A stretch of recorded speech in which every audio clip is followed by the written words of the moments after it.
deixar de revelarme e actuar, tomar partido, facer ruido pensando en plural, queimar o circo das mentiras co meu cantar.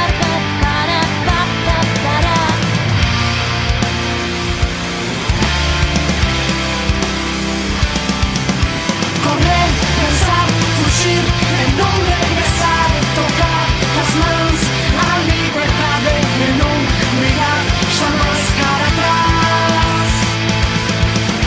Romper, medrar, amar e non renunciar a ser feliz, seguir a soñar, morrer co corazón entre as mans.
Por que decidiste dedicarte a química?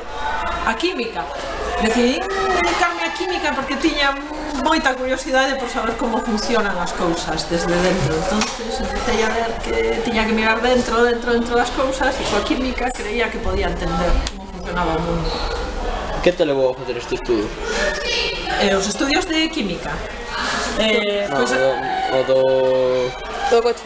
O do coche de hidróxeno, porque me empecé a dedicar a química e a estudiar materiais relacionados coa enerxía, co problema da enerxía, e o coche de hidróxeno está moi relacionado cos problemas da enerxía e creo que pode axudar a dar solucións a problemas que son moi importantes agora mesmo no mundo.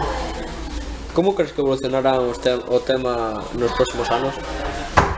Pois eu creo que vai a depender do que queiran facer as industrias e os gobernos do mundo. Se queren invertir nos coches de hidróxeno, creo que poden evolucionar moi rápido. Se non, van a ir retrasando hasta que se esgote de todo o petróleo, creo. Iso que aí me parece. Que é o que máis te gusta da tua carreira? O que máis me gusta a miña carreira?